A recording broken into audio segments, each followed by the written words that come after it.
Nyikwa Onagi, nyikwa Jokanyanam, mine kod wuone, ojende kod jodongo, yawuowi kod nyiri, okweuru.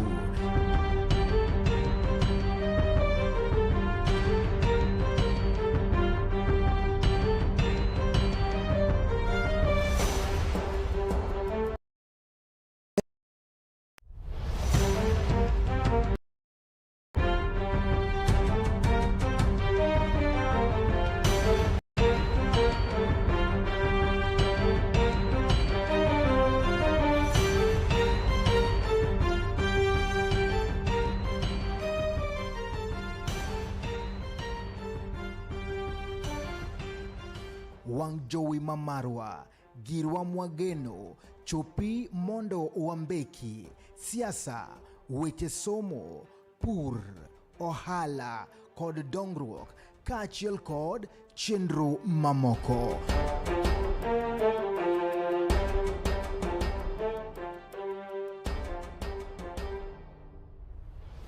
Duond Onagi TV, Adundo Jaluo.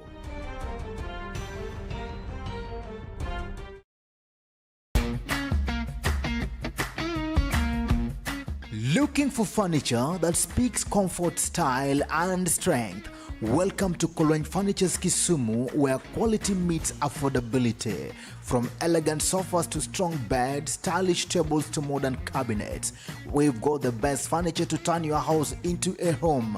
Enjoy great prices, long-lasting durability, and reliable delivery services right to your doorstep.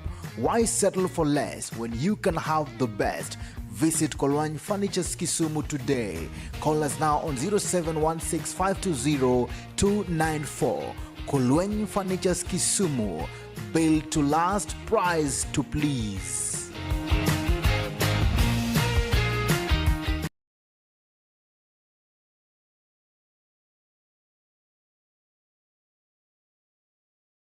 Kachel koda achiel kuom yawuot Luo mabende wuok oko kacha nyaka kuom Gajwang' mabende koro nie komno mar telo kendo wuok oko nyaka kuom Gajwang' mondo timne oganda jo Kisumu gino maber, gino mabende gisegombo ga ka gidonjo kuom Gajwang'. Kawuono tarik 5 dwe mar 2 higa 2016 kama tayo chenro ni en Steve James aka Nyakwar Nyaronyo Wanto Mato Chuny Onagi TV Adundo Jaluo akothul makende mar chenro mag okinyi, chenro mokwongo kabende kawuono wan kantie kaachiel kod wendowa mabende luongo ni Honorable Joachim Oketch Swagga, ma en kacha bende MC mar Kondele Ward, kendo en kacha chamar budget committee County Assembly ma Kisumu, en bende ODM member kaachiel kod aspirant ma Kisumu Central Constituency mano gana mar gagana Rio kod Prado kod Abirio. Wan kende kode mondo mi wagom mbaka ni to chalo nade.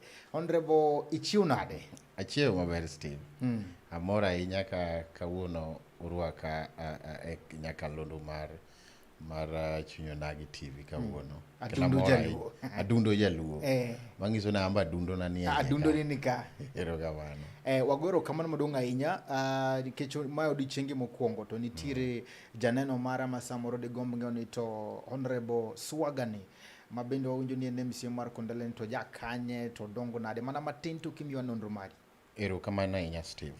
Steve, mokwongo achak gi nyinga nikech samoro jomoko nena to kong'eyo ni to kijana ni iluonge na ni ng'a. An iluonga ni Joachim Oketch Omieno. To jokondele nomiya nying moro ni Swagga. So miyo mano be tinde koro nyinga. So an tinde an Joachim Oketch Swagga. Swagga ni en wuod Karachuonyo Kanjira, but makoro makolo Kondele Ward ka. But ng'eny ji ong'eyo ni Swagga en ja Kisumu Karateng. So adwa lero ma ni Swagga en ja Karachuonyo, monyuol Kanjira, but adongo dala gi mamawa. Kilunga ni nyathi kich. Ilunga ni nyathi kich gecha adongo Kanea. So an ya dala ka ja igni 6 kakoro baba nosenindo. Eka koro mama ne koduogo koni to koro nikech ne japuonj. Puonjo Krembe, then obiro puonjo Manyata primary. So emomiyo adongo dala gi mamawa ma nyaka bedo ng'ama duong' ma somo matiko gimoro amora. Nikech dala kocha be koro ne onge ng'ato, dala nodong' gunda. So ne wan mana gi mama, to mama be ne ni kende. So embe wadak kode mana higni matin, to embe Nyasaye okawe ka koro ja klas 6. So achaka adhi kendo koro iro wadgi. Gima koro timo koro adong' kane koro achaka adhi iro wadgi. Wadgi mane en Dr. Nafa Owino. Ma kidhi Kisumu kidonjo gi lela kanyo karating e dala moro ni Kawinyo. So ene ma koro kawowa kendo ma kaka nyithinde ma be wasoma e town ka Lake Primary, Kondele Primary. Katimo klas 8 to ayo marach embe Nyasaye ochako kawe. Pole. Koro achaka dong' kendo koro gi antna mane be ne wife mar Dr. Wino. So embe kendo wachako wadong' kode kanyo kachaka chopo form 3. Embe Nyasaye ochako kawe. Kora antna mokawa koro kela Manyata. Ma koro kendo nyamin mama wa maduong' miluongo ni the late Sylvia Odongo. Kidhi Manyata kanyo iluongo ni Kasese. Koro ene mokawa to kendo chako kele Manyata kanyo. So kanyo be kendo koro wadonge adhi college ma watieko kecha somo Kondele gi Lake though class 8 timo Lake Primary. Then adhi Usenge. So katieko Usenge form 4 tachaka duga Manyata kanyo. So mana ka Sylvia kanyo kendo wadhach kode adhi college kendo Nyasaye otelo na soma gi help throughout. Kech ne onge gimoro amora kata kidhi kanyo ode manen mar lono pod ni kanyo. So ang'amo somo e college purely gi help ma onge pesa moro amora. So embe wadhach kode ka Nyasaye otelonwa katieko to Nyasaye okonya achako timo tie bank mokwongo. Then Nyasaye okonya dhi ka Coca-Cola. Then embe awe marach Nyasaye ochako kawe. So koro emome nying mar nyathi kich ng'eny kuom ngech jogo madak go te awito gi te. Koro wan matinde dong' go wetena gi cousins ga matinde wadhach godo. So emomiyo samoro jomoko wuora gano nying mar Swagga mar nyathi kich no noya kanye. Mane history mineno kelo nying no. Otherwise an ng'ama born and bred in Kisumu. Michaka wacho ni married in Kisumu. Machaka wacho ni now working in Kisumu. Machaka nuo ni now elected as an MCA in Kisumu. Okang'eni moro no be koro gidhi miya be in Kisumu. So mano Steve mane mo kelo wakanyo. So jogo moko ng'e Swagga basically mane Swagga. Erokamano kapok wadhi e thor wach ma kawuono, Chuny Onagi TV wan ga gi ngero ma bende wachako ga godo kawuono. Ngero wa ma kawuono en joluo go ngero ni thuond gwen 2 ok nyal ted e agulu achiel. Thuond gwen 2 ok nyal ted e agulu achiel. Mane ulo nang'? Thuond gwen 2 ok nyal ted e agulu achiel. Ka miye explanation ma simple. En ni ot achiel ok nyal bedo gi baba 2. Nikech gin wich man malo te. So there can only be one leader. For example, koro kaka sani ne wan gi party leader marwa mosenindo Jakom Raila Amolo Odinga. So sani ko senindo koro sani party leader ma wan go en Dr. Oburu. So ok nyal bedo moro. Nikech ok nyal miyo direction mopogore opogore. So yagulu no koro ng'ama nyalo tele en mana ng'atadi. Ng'at achiel. So we can only have one head. So amiyo ni ngero no amiye simple explanation. Mana kamano ni wich matelo nyalo bedo mana di achiel. So yagulu no kwa nyalo bedo ni thuon 2 obedo mixed. So emomiyo ineno kata mana in the animal kingdom ka simba madichuo osebedo ma koro ineno ka koro opon matin to ginyal bedo in the same kingdom. Jatelo bedo mana di achiel. So en kendo koro ikone no dhi omany territory mare mondo wadhi wane ka koro be onyalo nyak samoro ma be show potential.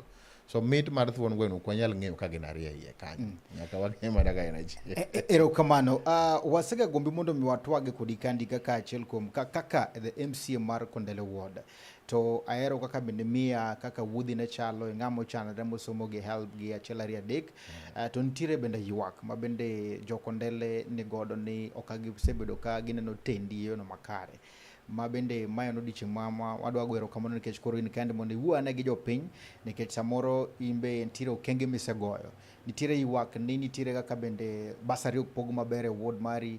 Nitire weche mag health bok dhi kare. Kendi ma nyalo wacho nang'o kalure gi bende gi thuolo misekawo kibede telo mar Kondele Ward? Erokamano ahinya Steve. Gima nya wacho en ni onge leadership manyalo bet ma onge ywak kamoro. Chal mana ng'ama orwako wuoche. Wuoche nyalo bedo no ber, kendo en wuoche maler mogo rangi. But ntiere kamoro ma nyaka iwinje kodi godo matin. Sada ng'iso oganda mag Kondele ni telo onge ma perfect kamoro amora. Ka great leaders nyaka kata mana kaka the late Raila Amolo Odinga, one of the known Pan-Africanists ma wang'eyo kendo ma waneno oganda wa, pod ni nitiere joma ne pingo. King'iyo kata mana great leaders like Abraham Lincoln, nyaka yud at some moment ka ne nitiere ng'ikni moro mantie. Omiyo onge pogruok gi mara mar Swagga. But kapok alero ni an jo Kondele nyalo complain e gimoro achiel mang'eyo kende. En ni gidwaro bedo maginena mang'eny kabisa. To en ni nikech stature mar Swagga. Igeni Swagga koseyier kaka MCA to dhi ochako meda so many other responsibilities. And mane watimo nyaka chama kan watimo ka jakom ne ngima, mane watimo e town ka Gadui, mana be wakonyo godo Professor Peter Nyang' Nyong'o. Ne samoro anana MCA mar Kondele gi nying kamano. But tije matimo behind the background samoro ne ng'eny, samoro moingo kata bedo MCA no kende. Semo miyo gidwa nena mang'eny kabisa. But koro nyaka balance other county roles, other national roles. Get ne one very close people.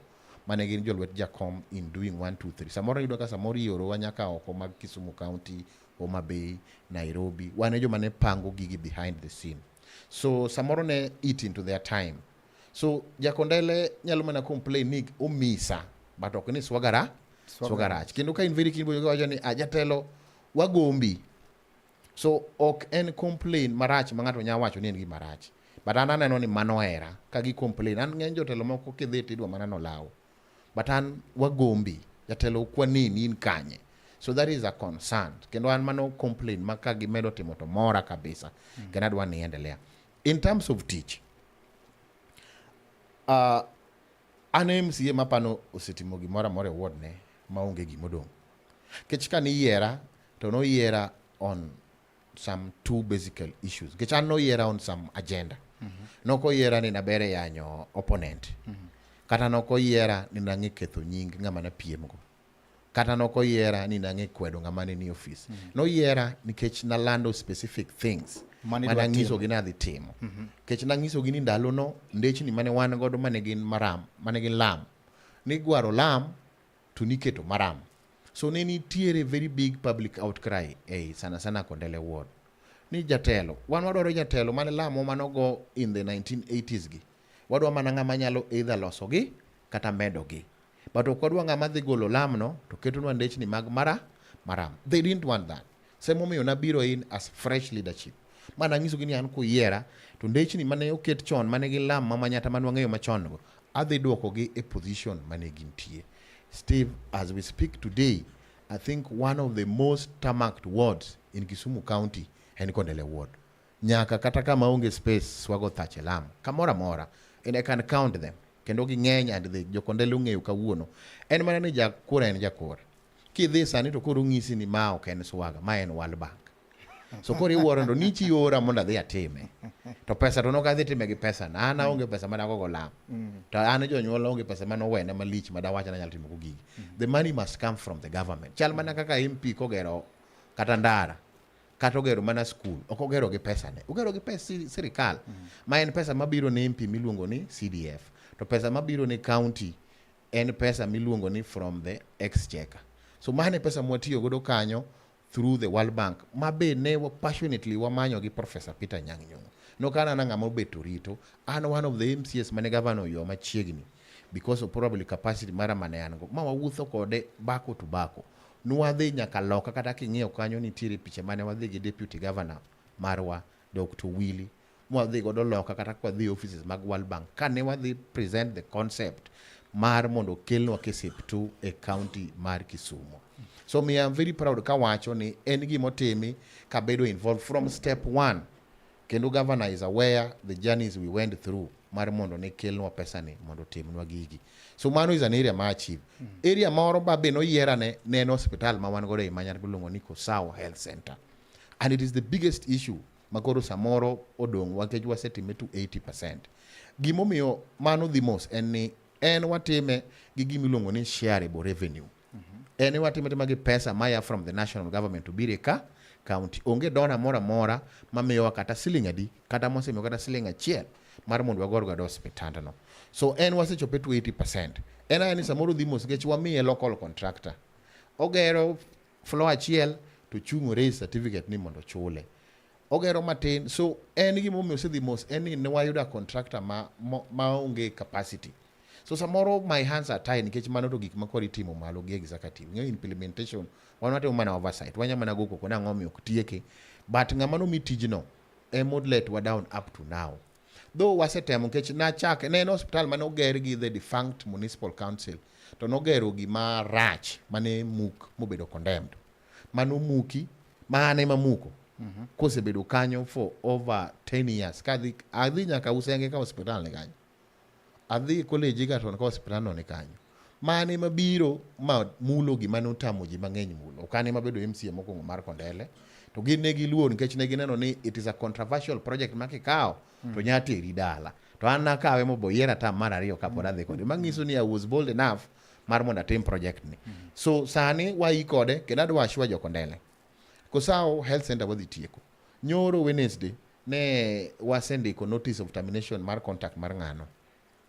To contract mar ng'ato sana momiye mar procurement ni okinyal gole site kapok ichule.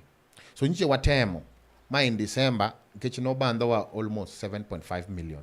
Nyiche watemo in December mo mile ochule afani around 5 million. So modong ni ema wadhi kode site yesterday. Mane gin kanyo gi the entire team. Ongi gimora modong gi material ma is on site. Mondo chule the balance and then tijino oland kendo manyien. We have budgeted another 11 million. Maparo ne kidhi website mar county oland tijino kendo ma worth 11 million. 11 million pod okorom. But mane gima budget walawa mondo waprokewa sane.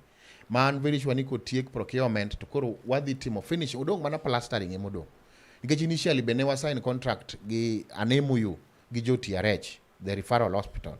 But by then nena facility mar county. But as we speak, the national government took it over and it is now a national referral, teaching and referral hospital, my national government. So ngiso ni MOU mane wa sign cha kendo revert back koro the hospital oduogo ne county government mar Kisumu. So en ting moduogo na moro chan wawinjore gi ole siampi mo agree mo wangiso gi ni to tieko teach and run. But still the facility ne the main facility mar jo Kondele, the board ne the comprise of locals. But because of that, Kechkoro and national government so pokwa negotiate kendo. So for now, adhi tieka anawuon. Ka ware the county government mar Kisumu maka watiki. Beyond mano be. Names ye kene mosegero ECDs in all the public primary schools in Kondele ward. Matiko te. Maketo negi nyaka playing materials maginyalo ginene. Kikiwacho ni in all isegeradika. In all the 5 public primary schools. Yes. Kidhi arena idhi neno. Kidhi Kusao idhi neno. Kidhi Manyata idhi neno. Kidhi Obenjo onge gima pok atimo. Weche mag basari gi bende muli. Igeni bursaries MCA nyalo luonge nyinge, but bursaries mag counties are managed with the ward committees and not the MCA. So ena ne Kondele ward is a populous ward and ward man gi dhano mang'eny. So ko mi 2.5 million to million 500,000 ne the scholarship to 2 million dhano ok nyalo yudo te. Nikech sasa amwalando bursaries ti yudo applications machopo kata mana 3,000. So wange mi ng'ati wenga. Samoro waduoko nyaka amount ni joyudi kata mana siling 3,000. Still cannot romo ng'ata. Nikech kata kimiyo 3,000 timiyo 2,000 people. Dongo wasekalo 2 million ma in. So and I feel for them. Nikech it is a word masa moro the income margin e piny. And then wish mara na anyalo miyo jite. Da miyo jite. But imiyo mana koro ing'iyo mana ni to koro where mi ng'ama mo needy based on the documentation magi kelo to koro ng'at ma next story tema maluwe. So kanye kama dikele ywarruok ni an ok ayudo to ng'ane oyudo. Emomiyo awacho ni jodalawa kama ipoge basari mar 2 million oinga nikech ok dami jite. Koro adwaro ko maduong' man gi basari mar 1,40,000 manyalo pogo madong gi change machaka mi nyaka ji scholarship. Emomiyo amanyo kom mar Kisumu Central. Erokamano yemonda piny mondo koro aya kandi apart from health hospital mabende koro igero ne gi nderni miseloso kachiel kod ECD schools mabende isegero ne. Ang'o ma in kaka Swagga bende mi kata kirango tij mabende isetiyo ti bedo proud of gima bende wach ni ise achieve Kondele ward? tam nini ma kata kineno to wacho na diri asege okang' maber kabisa.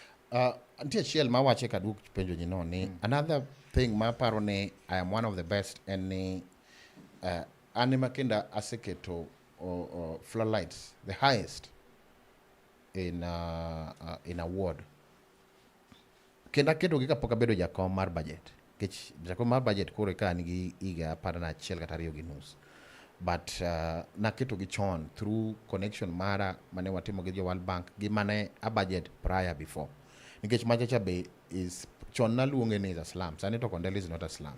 Sani it is a city within a city, the only 24-hour economy in Kisumu county. So wane mwaseketo mang'eny moloji te. In fact, in all the units nwaketo sani watimo kendo double in all the units. So meaning ni by the end matieko egin 14. By the time my office adhe weka gin techni 18 in one ward. Those are high mass floodlight. Mogik ane jatelo ma ndara warre mana matene to selos. So all the roads looking for furniture that speaks comfort style techni ma are accessible and anyalo ni well maintained.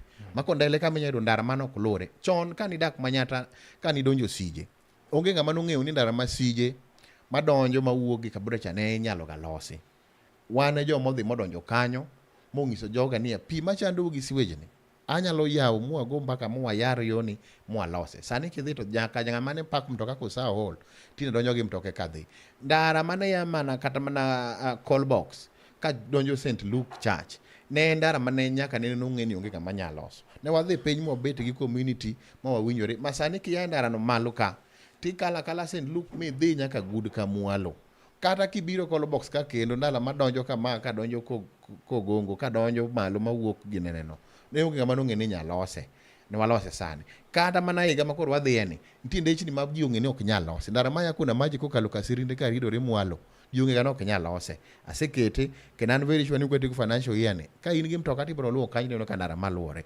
ndara ma River Road onge ngamonge ga ndara ma River Road nyalose bara ashwa gini adhi chaka biro kanyo mayawe modonji mobed ndara makoro inyalo lu nyaka gi mtoka midonji kidhi mwalo moja ndara ma junction ma ena bugo ma kanyigo ji dimbo mapok nong'e nyaka nene mano be awacho ni dimbo no adhi tieko ndara nada na yaw maber makata jo boda machunganyo go ng'eyo ni koro waketi minyalo kalo michaki wuok gi yo St Luke kocha midonje ndara ma meta cha midhi ndara makale dho kanisa ma Flamingo mane meta onge ngamo ng'eni ndaro ne nyalosi but asingzo gini mano be adwa chaka yawi mondo all the roads within Kondele ward obed accessible makila ng'ato nyalo gine eka koro kunyago idimbo to ng'ato lalni e kona moro ngiso ni kata ka nitiere eventualities kata mana mag match to kata mana the fire machine nyalo access all the houses mantiere within Kondele ward omiyo Kondele ward aseloko loka ma ng'ama go koko mana ni koro Swagga odwano gogo mbaka but lalano en ni because another manyo gigi ok manyo ka bed kudwe dhot ka gigi manyo ka go kango ko koni ta wacho kizungu madongo ta ginene ta idho ndege ga nyang to wadhi manyo gi kucha to wakelo ta implement so mane mase implement koro sa mar nena ni koro seromo koro gidwa nena kabisa ngich tich koro sitieko ko sawo ka semiyo ngano contract modong no to tieko na kora beta kod gi dhot to wagano to wanyiero doge kamano mane gi modong ero kamano kaka lemo mabende no yiere ka chairman mar budget committee ni bende nitiere advantage momi mar tiyo na jokondele kata gin mabende dina okitimo ka dina okin that position igeni kija kata to ine jikon to ito ine na mshirika modhi function ditingo sana kija kata to kijiko didonje matutu matin so number one advantage momia eni kora ang'eyo county as a whole and of course as the chair okanyal romora gi an ordinary member ana man kadwa wuonde ane jakom Baranja jakom ma maendeleo chope ground okani jakom ma maendeleo lale yamo ero kamano krom gajwan kamora mara mitaka otul makeno mondo medkete mane Chuny Onagi TV pod wan kandi kachiel koda moluor Swagga wadhigo mbaka kode kacha ingeni bende en kacha bende achiel kuom jolaro kom mar Kisumu Central 2027 ogando sewu mang'eny kendo wadhigo mbaka ne to chalo nade dhi nyiso ni to gimomiyo bende koro iwuok oko mondo mero koro imbi wach ni ilar kom katikao komno mar Kisumu Central 2027 ka wadhi mbele to jiwacho ni ing'ama beto ki Maxim kawuna biro kod ena ni okete ka adwana demonstrate ni Ingene, I am one of the leaders more penetrate nyaka very deep in the society. So namba na nyaka common mwananchi mama mboga mani estate nigi namba na. 2 okane MCA mar Kondele kende. In records ondiki ni an MCA mar Kondele.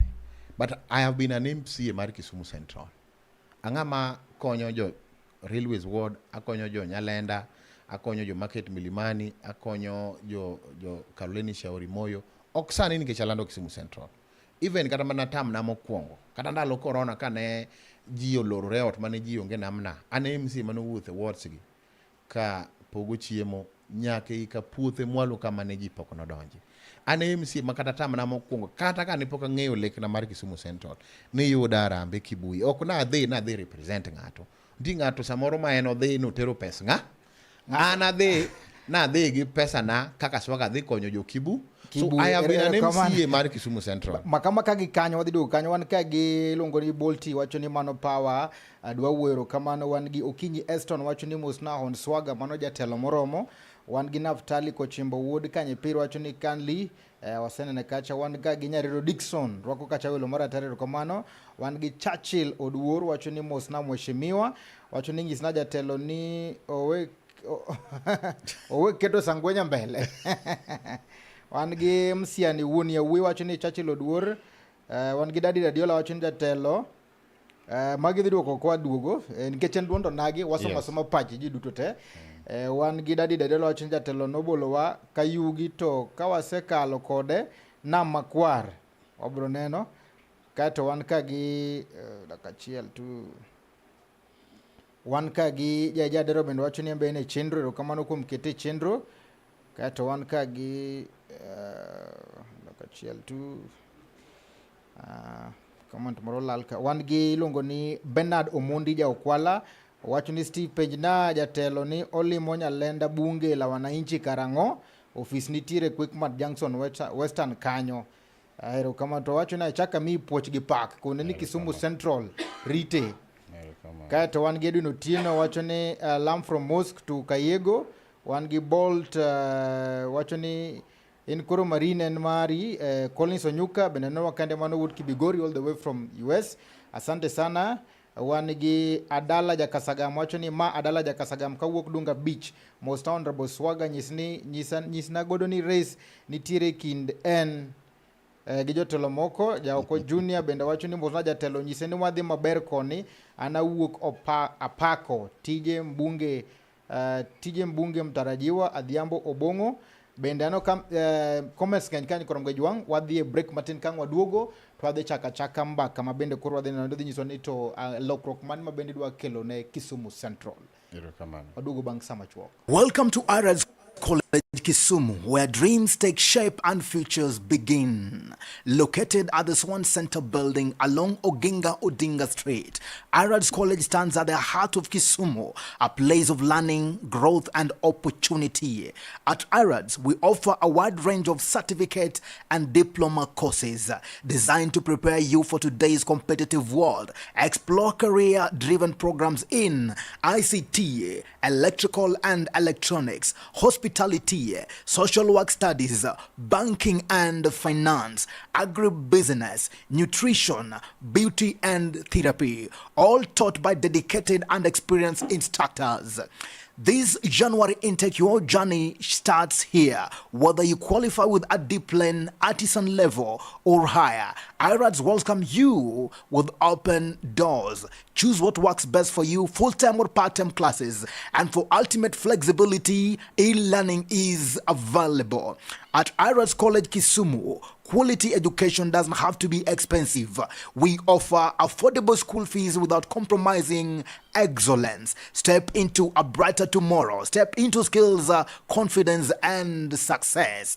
IRADS College Kisumu, empowering minds, shaping careers, building future. Looking for furniture that speaks comfort, style, and strength? Welcome to Kolweny Furniture's Kisumu, where quality meets affordability. From elegant sofas to strong beds, stylish tables to modern cabinets, we've got the best furniture to turn your house into a home. Enjoy great prices, long-lasting durability, and reliable delivery services right to your doorstep. Why settle for less when you can have the best? Visit Kolweny Furniture's Kisumu today.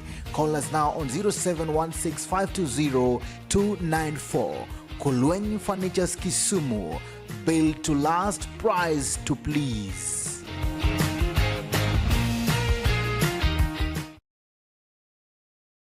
Mana kamano nyakura mgajwanga kauthulu makenda magonero kamano mdunganya kumendo ketemane Chuny Onagi TV Adundo Jaluo kapodwan kande kachiel koda moluoro Honorable Joachim Oketch Swagga kendo ene MC mar Kondele chair mar budget committee ODM member ko sise ODM ngata ane komanda mar ODM poka hand over apana adong mana gi ndalo matin dweche moko kora hand over to the next person but an gi mamora ni abedo komanda mar Jakom manyako nindo as a loyal soldier and a loyal son mane wa manage gigene kendo wa manage chama e Kisumu ka in a way mane pok none emomiyo I am very proud ni nyaka sama baba no nindo I remained a loyal soldier mo manage barracks ne mo kwa disappointed mo kwa we mo kethore to be mo kwa we mo dhi e lwet kama ngange moko makora neno kagi ero kamana ngi mana penjo moro kandi ne kaben walu penj ni kacho nono kabende ikonyo nyithindo moko madhi school kaka bende nano ketero nyathi moro Xaverian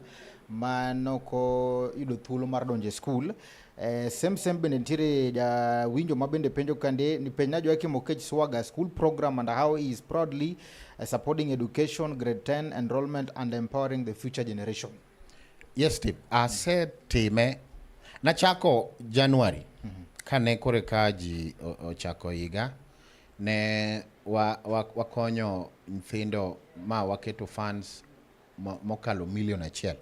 Mano pesa na mamara makuno mano ngeni se kuno pesa mar Christmas kaka sani aketo gimora keto matin makuchopo December to kora ginene so ne wakonyo nyithindo mokalo 500 gi pesa no do manje koro namiyo mathin kinyiewo woche kitima ngo do bange wachako foyo ni koro nitinga mokwamo makati nyiewo ne mana nyathine woche ok nyal konye so mago be makoro wadonje sani mi neno ka kata mano kende nitie mano watimo maya Kaloleni Shauri Moyo ne watimo mano nitiere moro be ma okelna nyoro gi osiepe na kabisa Alex gi mzee Mayaka Boda tinya nyako moro kanyo mago mpira mabe awinjo no kwame dhot kanyo kopogore gi mar kwana maji mwatimo no apano segoje na kendo ni Nyalenda Oboch be nitiere nyathi mwa pod ni e dhot poko timo gimora mora to luonge school mano be wadhi uptake and then nitie moro be ochako kona no bunga nyoro kane ane meeting gi jowa moko nitie asetime though atime step by step nikech it's an individual fund.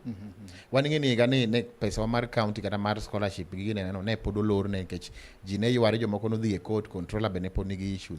Sase bedo ka teme atemani kech Swagga na masomo paro na chien ndalo na. Kech ang'ise ni ang'ama ne ulalo jonyuol so ne an in the masses of other people. Maningeni fina ochul gi OLPS an organization mar Catholic mobedo headed by Sister Anastasia. Though chulo na nyaka from 3 and then sponsors ne withdraw so modong no koro ne nyaka bed number 1 skund wane nigi gimoro ni kibedo the best student ti chulo ni 9,000 timi books so mondo ne ayud fee ne nyaka lar 9,000 cha gi books so alaro 9,000 no nyaka tiko form 4 ka 9,000 e malaro every term mondo ginene mondo ayud pesa no so in short atemo ngisina bedo number 1 nyaka tiko form 4 mondo ayud pesa no gimi akelo mano eni paro na kama ai kaneno ka nyathini dhot aparo ni an without somo de okan gada Swagga makawuono neno so that is why I'm doing it to be atime ni ok na yiero atime ne ngamu reach out to jibe reach out mang'eny but ayiero nti ma reach out madwa mana matin dwa fair maga oro ne gi aora to nti ma reach out ni nyathi okwamo ni dhot adier to kioro jogi ti dhi oro ne nyathini pod ne e dhot ntie moko be mainji watimo nyaka gonda kwariwore gi vijende mosiepe na miluongo ni turats beno ka omene a beach mane nigi problem ma utero negi pesa nitiere kendo mane watimo magadi kendo gi ng'ata miluongo ni Damaris Odeny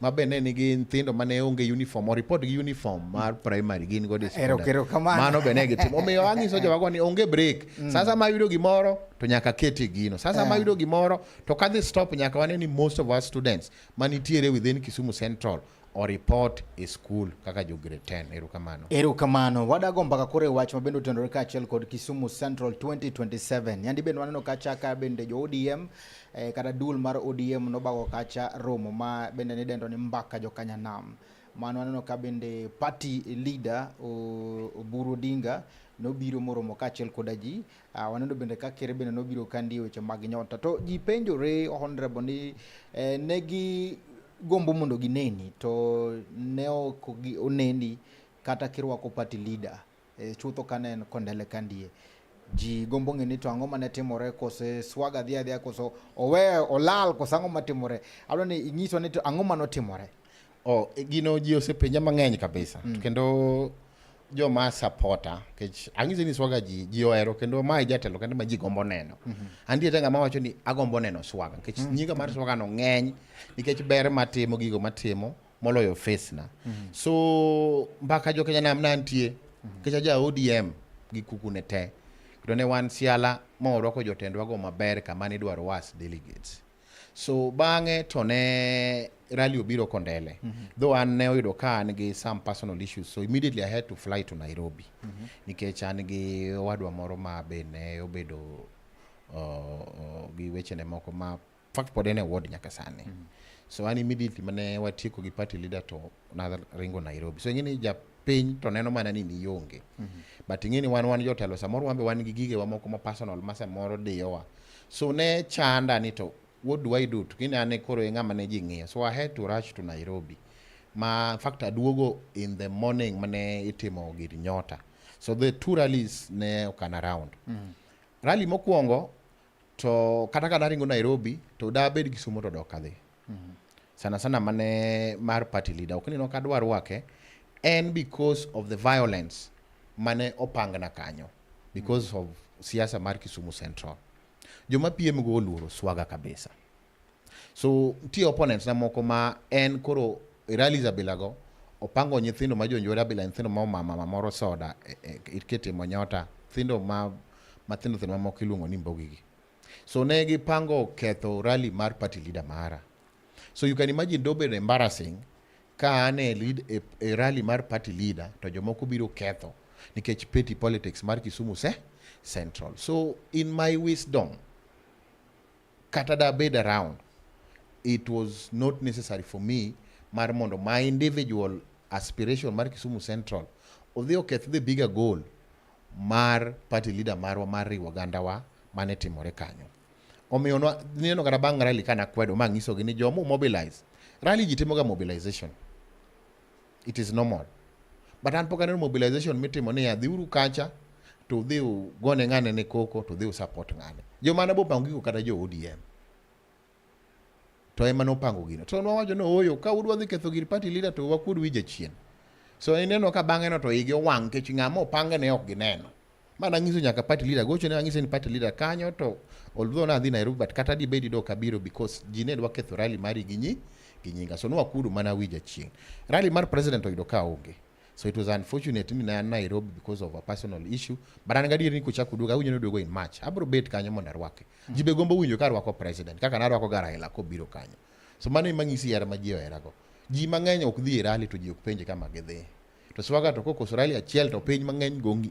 Nyisi ni jo Kisumu Central ohero nyathigi kendo gin gi geno. Kendo gitegi wacho ni ng'amo nego bed kanyo mondo rwak ker mar Kenya. En Swagga. Si unyo ngama demand mondo MC orwak president. Don't ngisi ni giero Swagga. Se momi adwa Swagga ni the next rally ma president biro ane madhi rwako president kanyo in person. Nikech ndalo be mane president mano piny okwani man watiyo tije wa nikech wan komanda mag jakom mag. Sami wacho ni no pang ni njama ni mondo ne dhi kethrale ni ne jama ma bende no pange kaachiel kod jal ma bende kularo go koma chiel kose mana ero kamano. No pange jama malaro go kom kore en very desperate. Fact wawachi ni en former MP. So en tinde mobilization ngeni sasa miti morali sana kada rally mag national government gi itimo mobilization en rally mi ngeni pes tu tamne wan chon waonge government tinde wan no matunda mar government waneno matunda development, waneno matunda hospital makorero gi kaonwa, waneno matunda ndechni, to waneno nyaka matunda e pesa mabira ne japiny ma jowa mathindo thindo gi yudo. So sasa ma there is a national function to nitiere pesa migolo, ano kadwa wuondi. Ing'eni en pesa mang'eny, to kadwa na ging ne pesa no. Adwa ni jowa gi endelea yudo pesa no. Nikech you can imagine every rally ko ndikne kila ng'ato siling 2,200, en pesa mang'eny kabisa. Masani kata kipenje Kisumu ka jibiro ng'isi ni after every rally mar 2 term to nitiere 2,000 ma jowa nyaka yudi. An kaka Swagga kanyal chunge mbele pesa no. So opponent nato dwa tiyo gi pesa ni mar mondo gigogo siasa ma very petty. Olo pesa no kobiro pesa no tiye the right thing. Ka en pesa mar organize mbogi to pesa no organize mbogi. Ka en pesa mar kawo joma dhi shangilia president to pesa no dhi shangilia president. Wan waonge raj kech wambe wan mane broad based no. But jomoko dwa tiyo gi pesa ni to influence local politics. Mar ni aning'e ni kora support ng'ane. So adwa choko ne ng'ane jogi mondo dhi oketh gir ng'ane. So no ka rally no ni dwa dhi keth rally mar dok to buru. Ko tigi opponent na mabe en ni onge namna en tine magi gik moliere gik migo ikoko gi gik midho imtoka titime sarakasi gi threats and intimidation magi gik modom na very peaceful man Steve an gik mag gi gore migo ikoko I don't like, so I'll rather sacrifice myself to party leader mara oendelea gi function gi wende nyaka party chair person Gladys Wanga gi wende kate of the maber koro kata ng'ato complain anyalo explain gi omiyo natimo mano because of the intelligence ke jomo pango gene osiepe na te gin jomo wadongo go ka gin jomo wago goda jwala e Manyata gin jomo watugo godo Urusi ka gin jomo watugo godo Real Kisumu gin nyithiwa ka gin Swagga ngiswa no atim kama. So it was wise for me kata bed ni na Nairobi but not to attend the function but akwedo kabisa kik wati gi nyithindwa gi marach ka nitiere pesa migolo mar nyithindwa gi yodi wamigi mondo giyudi nikech wambe konyo wasama giyudo pesa ni igena 2,000 komiki e rally tinyalo chako godo ohala inyalo kata yawo godo stall inya kata timo godo omeana en kara ni pesa no medendelea wambe wayude mit mar serikal but kik wati gi pesa ni koro ng'ato wacho ni nikech en mimiye pesa ni koro idwa yier odwa tiyo gi pesa ni mondo yier godo nyaka jatelo ni adwa yi pesa ni adwa yiro go MCA pesa no adwa yiro go 2027 nyiso ni tajenda mari man bende mane mabende dwa kelo ne lek mari mabende ngodo ne jo Kisumu Central gima bende neno ni mae gima omiyo kora chung Steve gima omiyo chung sana en ni adwa change the politics of Kisumu Central and two the same footprint ma watiyo godo in Kondele ward wadwa kelo koni. Number 1 kishana agenda na gina dek kende. Agenda number 1 mara en masomo. Agenda number 2 masomo. Then agenda number 3 masomo. So mane gima dwa kelo Kisumu Central ka. Mangiso ni somo mar nyithindwa will be my key consideration as the MP mar Kisumu Central. So what dhi time nango? 1 akwedo pile. Kao minewa, nyiminewa, nyithindwa aketi chieng every time ni jazo form mar basari. Waseneno the young, energetic and intelligent leaders mose yer Kenya ka. A good example is Ndindi Njoro. Another good example is Kimani Chungwa. Another good example is Peter Salasia. And very many young people mose change the structure and how we implement money education. Mane gimadwa kelo Kisumu Central ka. Kinywa nyali yero jatelo makekra ni how many day schools ma wan godo e Kisumu Central. Okia. Kipenye ni to wan gi girls school sadi e Kisumu Central. Okia. Anadwa get that information. Mondo 2 ineno ka sani ji loso model ma pesa okikel ng'ato pang line mondo pam nini mi basari. Pesa can go direct to school.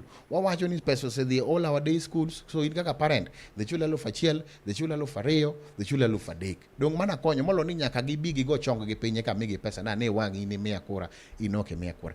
Nyaka wa change model no e Kisumu Central. Mara kweda mar basari gi scholarship nyaka watimrede nyaka watik. Mara reyo and change the infrastructure mar skunde ma wan godo in Kisumu Central. Sani gima timore Steven gima late kabisa. School ni kanyo a good example. Okawach ni gero school is bad, but can we have a physical infrastructure plan mar all the schools in Kisumu Central?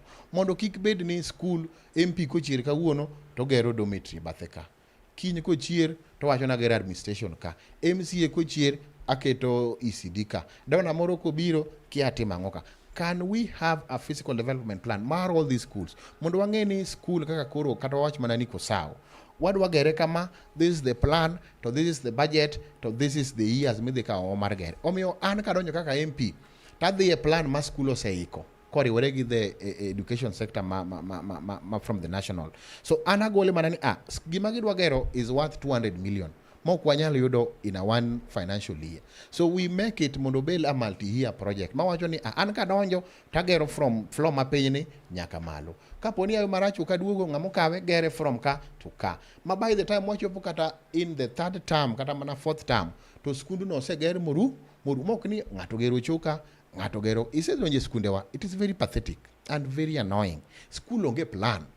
Nyaka pebe mane watugo go di school tide onge kata chiel kech ji ng'ato dwa gero school mondo ndike nyinge ni an adwa ni Chuny ng'ato be dwa biro launch ni ng'eni dormitory ni ane madwa launch kama so waketa gik moko haphazardly ma skunde mag Kisumu Central onge plan kata chiel. We must change that, Steve. To ng'ama nyalo loko mano en ng'ama nigi the balls of steel miluongo ni Joachim Oketch Swagga ema dhi loko mano e Kisumu Central ka mogik kata national government man gi pesa mang'eny moloyo kata mana county government. Agombo ni sami go lam kech kata mana former MP makore PM go kano yudo pesa mar go lam nobiro mana go lam Itomboya kama I mean of course jogo abo bedwa pesa, but can we also give focus to our slums? Wangi Obunga, wangi Kondele Ward, wangi Nyalenda an kana yudo opportunity mar go lam dawo ni makunga go Islam ka mondo wa upgrade them. Kik bed mana ni kamose develop water development to kama pod ni chien monego wayua malo to waweyo. Omiyo most of our MPs poko go lam in any slum mar Kisumu Central and onge ng'ama nyalo challenge. Ng'ama ne wuok e office cha no dhi mana Tomboya to chomo gi bath migusi. Kada uwe ng'ama sani be kamose goyo to ato mara ranya siemo nwei nyaka mokelo gi World Bank mokelo mana e slums mane wan godo e Kisumu Central. Plan B chalo nade? Nikech abeno aneno ka bende nitiere jogo mabende koro laro kom mana ma Kisumu Central mana gotiko mar ODM. An plan B na en mana Kisumu Central no. Plan A be Kisumu Central because ang'eyo joma piem go ang'eyo record mara to be ang'eyo the kind of support, the love and just by the fact ni an wuod dala nyaka nene okawacha ni jomoko gi joma richo, but nyaka nene we export leaders. Why export ng'amoya oko ose beta oko kucha igine gote ko yudo gimoro e lwete moneno ka koro rome to biro ka ni an gi yogo momatini yera ur. We have been doing that. So that is the narrative manyaka waloke. Nyaka wayiere our own local Ndindi Nyoro ka. Nyaka wayiere our own Peter Soro e Kisumu Central ka. Nyaka wayiere our own Peter Salasia e Kisumu ka. To onge mopogore mana gi Joachim Oketch Swagga.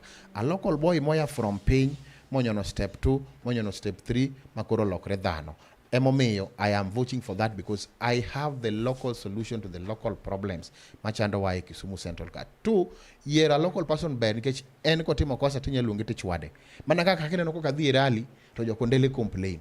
Then giluonga to ging'isa ni chwadi kinya kibi rally ka president obiro. Ta explain again ni president obiro to nan kama. Mane gima nyaka to joma kosi yeto on Friday idho ndego dhi Nairobi okwadhi alao. Odo mana ng'ama ni ka mwanyalo siemo wang'e mwanyalo kwere. Omiyan plan A na en Kisumu Central, plan B na en Kisumu Central MP 2027. Luoro nitiere kachiel kod kuweth kata mana jogo mag duond burano mar ODM ni kane baba ne nitiere ga kony mabende ne giyudo mag ting'o bat gi machalo koda kamano, but sani winjo ka bende koro oganda ma thoth wacho ni ng'ato chung' mane gire ma bende timore nade aloso. ODM bende sani biro gi weche mag zoning mabende gino chalo kagima kelo ng'ikne matin. Kisumu Central en ODM zone. To sani the senior person mar ODM en Joachim Oketch Swagga. An ng'ama senior chama ka Kisumu Central moinga en mana party chairman mara Seth Ochieng Kanga miluongo na Duinyang. But Nyasaye okonya en jodala gi oyuayi ni mondo dhi ochung Kisumu East. So in terms of seniority, ane the next senior member mar ODM moro mochunga. Jogo mochung godo te nyaka mane former MP en no resign nyaka modhi independent. Manyaka sani is not even an ODM member. To kata ko register mo bire ODM to koro namba mari bire tok mara. Other new aspirants gito nyiche ko donje ODM makata samoro kata pesa magichulo ka ODM chao gichuli. Gini gidhi gi register life member gichulo 20,000 to gilingo. Ananga machulo pesa ODM every month. Kidhi Nairobi to record mara ler kapamba. Mangiso ni I am a loyal ODM member. Mabe is a senior ranking. Omiyo after doing young a ODM Kisumu Central ka and Swagga. So Adundo Nyang called the Kisumu East to call ane in line in terms of succession. Mono go benika o Kisumu Central. All other these members, ngamo se nyaka independent and ngama work question loyalty mare. Kaya kara mana sa ni kachaka yombe to nyaka beno de chakoringo or the independent kendo. Jomodongi to kwa ngegi maber. Pod wago ne gitarubin. Mondo wangeni to gibire ODM kechi kidwaro Kisumu Central. Have they been loyal members mag party? Samanda mano chatonegi in kanye. Samana imako Swagga moteri police stations auchiel. Ka ne wa demonstrate ni October no election. Manager komo wacho ni nyaka watwe town mondo town otwere mar mondo Chebukati ong'e ni election okwanyal dog nkech ne nigi predetermined outcome. Where were these people? Swagga emane land drop ineno ka, Swagga emane mwandu na ineno ka, Swagga emane wuga Adundo Nyang to dhi Kondele to dino gimora mora to wadhi go ka IBC. Omiyo I am the most senior kendo ranking member mar ODM. Mabe kai wacho ni miyo ngato director ane mimi to an director kadwa. Adwa na dhi achoma joge debe maber. Tayombe gi te. Ekibro neno kiti, gibro no ka koro gigonyo sati mando ginyisu chama magintie. Mabro renge independent wang'eyo. Mabro ringe UDA wasechako neno nkech ni chama puro tegno kendo chama nigi support maber. Yes, ka ne chama kanyo chama tegno. Wane jo chama. Katu gi campaign sawa. Wan sawa kendo zoning Kisumu Central kato kar ODM. Mamano to kata bed mana ni in coalition talks gi UDA. Gimbe ntie zones mwa wene kaka UDA ok gibi neno wa Murang'a, ok gibi neno wa Eldoret. Kisumu Central is the heartbeat of ODM and a stronghold of the party and must be given to a loyal supporter who is a senior ranking member mar ODM mose bedo tested for so many years Kisumu Central ka. To mano mana Swagga makoro romo gi mano. Nitiere wards moko ma poki ma jo Kisumu kara mana wards ma within Kisumu Central feel ni poki dhi migo kod gi mbaka. Mana dear Steve. Okingi ni anenga makoro kane chako. Igani pod wan gi like barely 1 year 6 months to elections. So anenga my engagement with the people is structured. Mano is 1. 2, I am doing an engagement. And siasa mari chunge wi mtoka kata mene no ge chuna go na dhi chunge wi mtoka e Kondelecha. Adhi matemani koro gine magedwaro. Badana dwa na bed kodi wago mbaka mondo walos osiep. Ka mora mine na wuothe kama nyombolo. Akunga ngiso gini wakuong walos osiep. Kata kapok ibedo ng'ata, bedo osiep na mondo wang'ere, mondo wang'ni kigo ombulu to kikigo ombulu ni ng'ato biro gi wero ni wer mamet ne kuna dawa. Kikigo ombulu ni ng'ato biro ni en yogo mi yogo. Kikigo ombulu ni samoro ng'ato biro timo sarakasi ogonyore duk, samoro kia wacho no twere gi nyororo ni kia dhi pado ng'ani. Go ng'ato based on good agenda. Gigimo wacho ni no the temo bed piny mo explain no the temo. So I am having an engagement with the people kendo wawuoyo kendo adwa promise all the words masa moro poko winja na chopo. Adhi biro kendo wadhi bet piny. Ok adhi biro go rally, but adhi biro keto upeny mar mondo ang'iswa agenda mara, mar mondo amba winj pachu, mondo wakata kauli kamoro achiel ni wawuotho to Kisumu Central manyien dhi bedo kama. So I promise kada mana jo nyalenda mawacho go adhi biro donga, adhi biro go to work, adhi biro 5 ways. Ang'iso jo Kalensha Wimoyo adhi wuotho in all the units of all the wards ma wan godo 6 of them in Kisumu Central.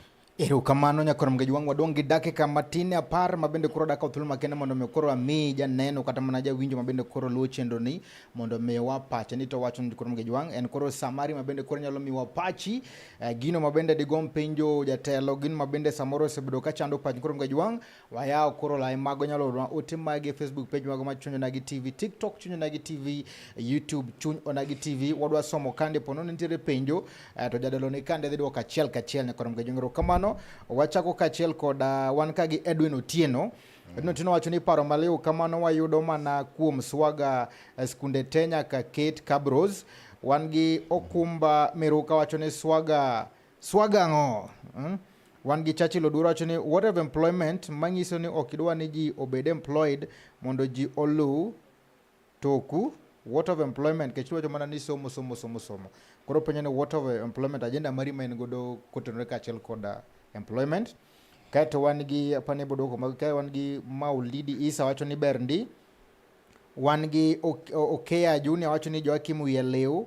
Wan gi Msiani wuon yawuoyi wacho ni wuod Sia Omera apane mano odwoko ng'ato ka. Wan gi Bernard Omondi Jaokwala wacho ni Swagga don't go personal gi mirima dimaki.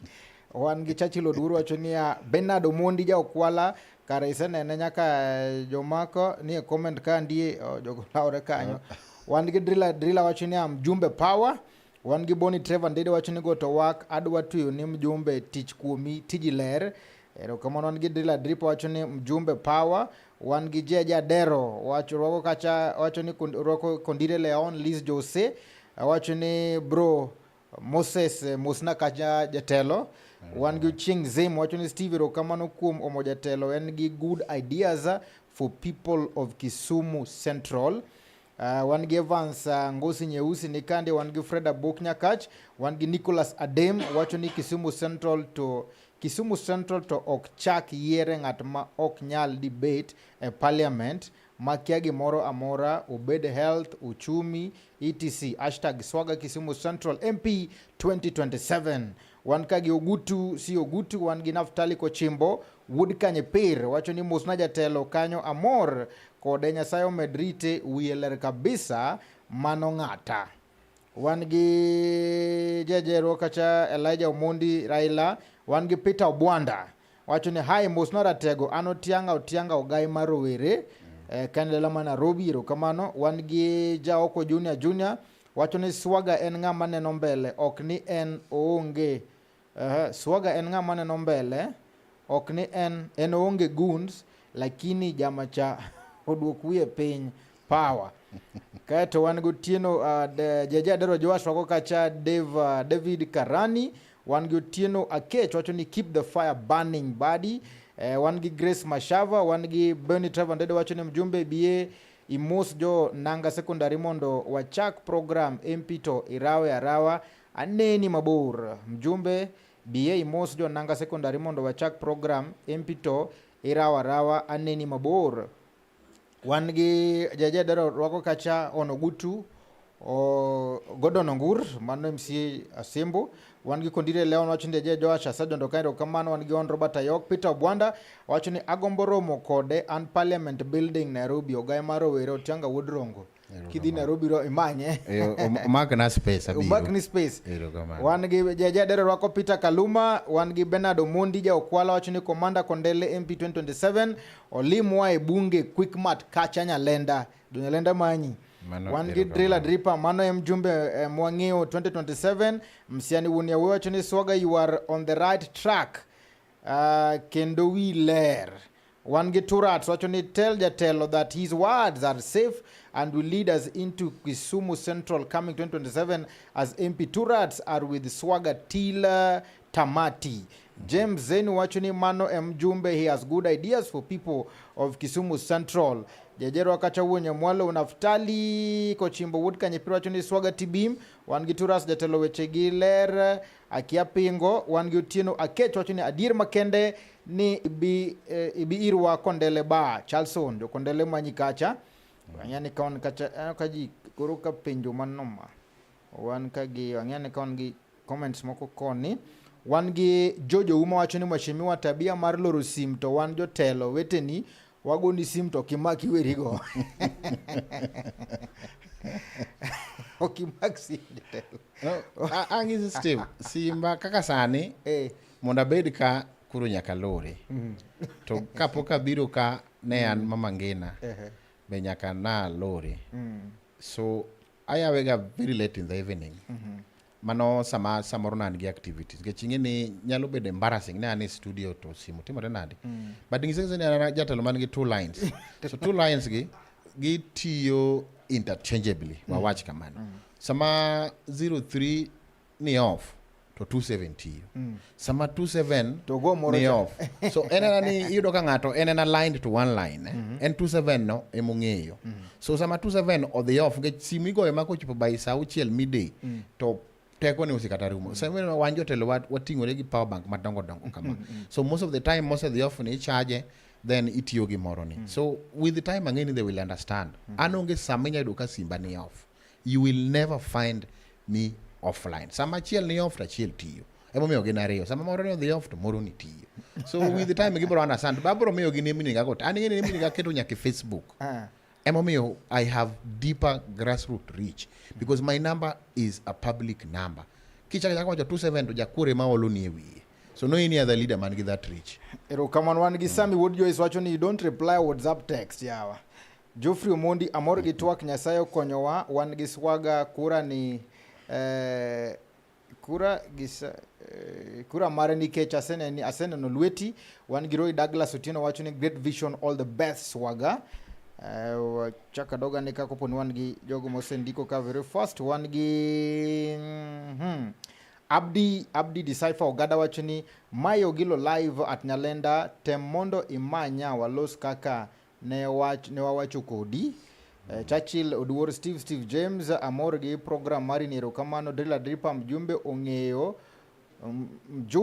ong'eyo go siasa okia ketho nying ng'ato. Peter Bwanda wacho ni hi, miya namba ni nolal naratego please. Apango go mbaka kod rowere kaka jatendi Turat. Sisi kama Turat tunasema mjumbe ni moja na kila mtu azoe line yake, na some people who want to fight someone who wants MP and you want an MC, why fight him? Drilla Dripa, kila mtu apige siasa yake, onge koma Swagga laro gi ng'ato. Churchill Oduor, ana kwa Swagga olok strategy joyuk jamnage owek wuonde. Kaito Dadi Jajola wacho ni jatelo riambo kotit. Kaito wang'ane this other line ka.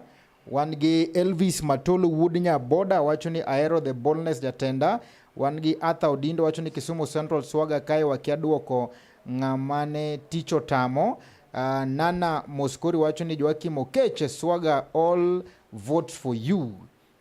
Kaito wan gi Boniface Ochieng wacho ni Awura MP. Then Jakosoko ja Wachara wacho ni Zawaya MP yako. Wan gi Alois Boni wacho ni Erwin Wechuli uko wapi? Hey, atelo jogi ng'enyo kwang'o somte. No, kamano. But amor gi the interaction magichiwo. Maduong' en ni my politics is different. So an okati gi cartels magona bei. Ingeni politics kan tinga manyang'isi ni kawuono kapok anyumi Nyalenda to nyaki timna kama. Tinga mabo wacho ni anyaki konge ger na ot, anyaki konge nyeo na mtoka eka nyumika. I am a pro people leader. Ome adhi direct to the common one. You know jakura mochacha. Emana dhi godo mbaka. Jakura mo kyuri ga chance mar bet gi jatelo cha. Mane ng'ama dhi godo mbaka. Omiyo it is a movement madhi bedo unstoppable. Two, adwa ng'iso osiepe wage.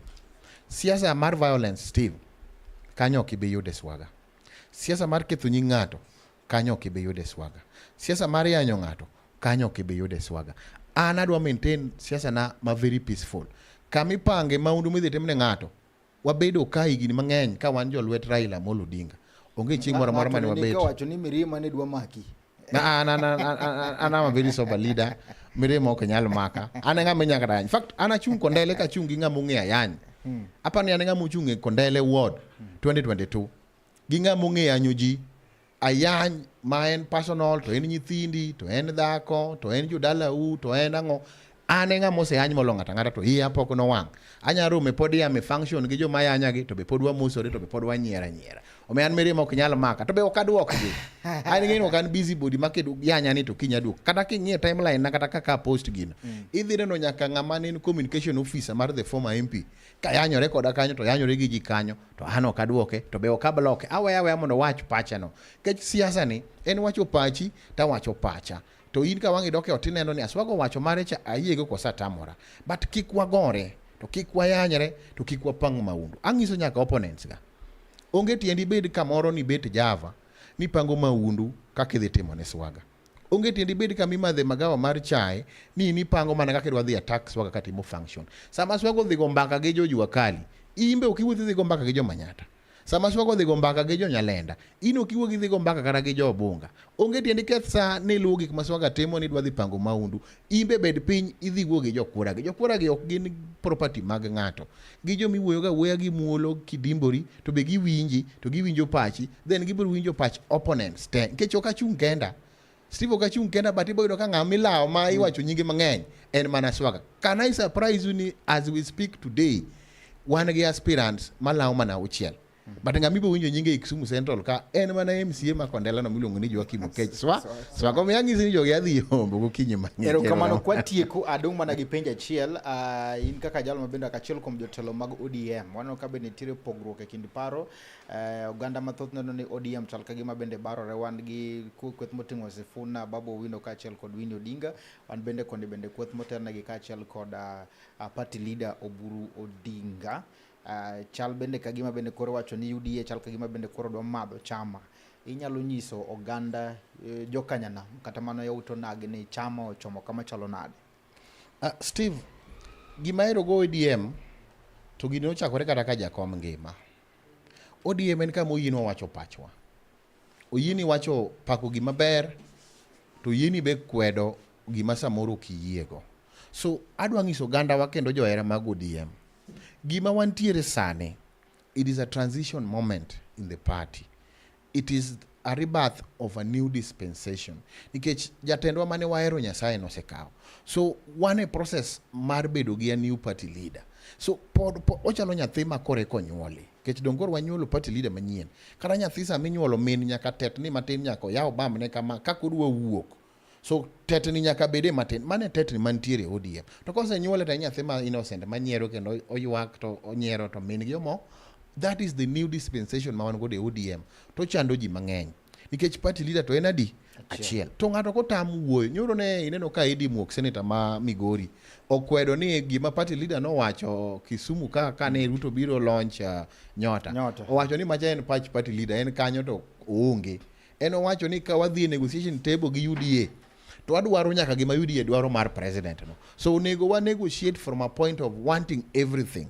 Eka koro bro doko wa piny to a point of reality. So ji chiwo paro. An gara ndalo moko kanchi ji gore ka incha golo pacha moro ma ji oyanya kabisa. Na wacho ni as much as party leader marwa en Oburu Oginga, but we must respect the family mar Jakom Raila Amolo Odinga. Ma family mare en Mama Eda, en nyithinde ma nche wa interago ka wani rally wini gi Junior. Nino ka jomoko no kawe mopogore ni Swagga wacho ni we must air our views. To mano is something I stand for. Eme nyaka sani adangiso jwa ma ODM. Onge pogruok. But in as much as one internal democracy mar chama, so we must be cognizant of our rival parties kaka UDA. Ato kanyal wundi. Gima neno ka president otimo cha, aneno ka in as much as what the negotiation, tan neno ka eno strengthen party mare, to one pod one gi neke ka. Omiya wacho ni the national government NDC mwadhiye in Nairobi. One, onego tiek gir party leadership ma jomoko laro ne. Waseng'eyo ni party leader en Oburu, wange everything mondo walu line achiel. Then two, koro waduog mondo wa strengthen our party. Kik wachak wuoye ni wadwa timo zoning to party wapok watego. Kik wachar jo moseluor. Kech aneno ka ODM koro wachako ka gima gi negotiate from a point of fear. Let us roll like the ODM manager community. Wawach ni wadwaro kombe te from malo nyaka piny, to wawach ni wadhi chungo ji nyaka zones mag UDA. Emomiyo sama koro wasedo structure mar negotiation chat kore kwa biri reality, okay, udwaro kombe te, mae mwanyalo yudo to mae mok wanyalo yudo. Then akwayo ni kama ji dhi negotiate no, adwa kwayo party leader marwa ni rowere be koro nyaka bed kanyo, because rowere represent the future. Sama wuoyo gi president ke chen wa miye ratiro mar wuoyo on our behalf of the party leader, but obed gi jo motene kaka jakom mar chama Gladys Wanga, kaka jogo mosebedo logol wakinde, to kaona vijende bo ket kanya. An kaka Swagga ba pani koro sani aromo. Ambe unega bede toko buru kanya sa modhi negotiate. Mar mondo represent the interest of the young people. Kwa riwo rigo sipra manaye Nairobi mar Kasamuel cha. Then wawacho ki wani wacho kisugu matongo donge tok party leader kanya. Mar mondo kwa wuoke mesa no, to wabiro represent gima japera wacho. Barana ngiso ganda wani kikwa wuoge ODM. My heritage majakom no wenwa. My odwa. Kata bed no tuch, waidhi witado wadine kendwa mar mondo mbele kasa mwadhi elweny, to chamo beda chiel marwa mar ODM. Erokamano maduong' ahinya, erokamano maduong' ahinya. Wan gutale press wacho ni mosna Honorable Joachim Swagga ngise ni ground ni muhimu kabisa, ogoya kaka ogoeno.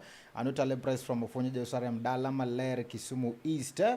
Jaoko Junior wacho ni Swagga Chuny Kisumu Central. Erokamano kwa kama nikoro mgajwang ni Kechsa akautul maken magonero kamano maduong' ahinya kuom kete mana Chuny Onagi TV Adundo Jaluo kama bende nwan kande kachel kod Honorable Swagga MC Makondele kendo chama budget committee Kisumu County Assembly kendo jalar komno mar Kisumu Central 2027 winjo wakati waknodhi erokamano kuom medo kete Chuny Onagi TV follow Facebook page moga Chuny Onagi TV TikTok Chuny Onagi TV YouTube Chuny Onagi TV erokamano bende mudu Samara Nelson Mandela Okore motemo matek maneno ne chendo no choponika mora mara mitire kawuok Chuny Onagi TV nyaka kamora mora mitire no kachiel koda bende wan kande gi members molimo wakande moya kuonde mopogore wagoni erokamano maduong' ahinya gine studio to kunyal neno gi wagoro erokamano maduong' ahinya mutingo kacha Boni Trevor Ndede wanegi wanyalo menyo gi kapok watieko wan bende ka gidendo jaka dongo ywakne kao manager manager na wuotho godo dongre no ka 14th jaka dongo launch gimoro mapek mano tij deno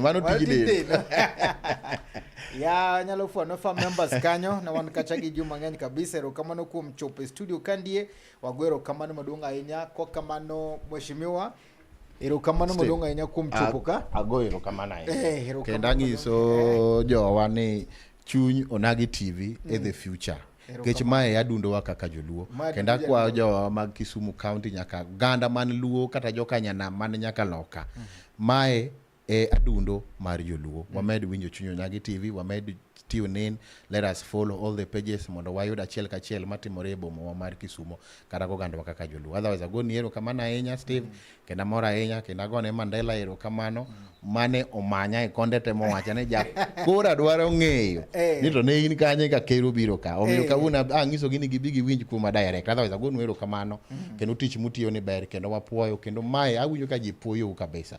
Endelea uru gi tich maber motimo no.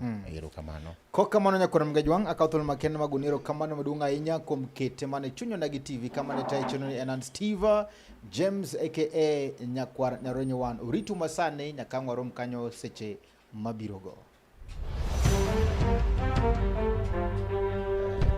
Nyikwa Onagi, nyikwa joka nyanam, mine kod wuone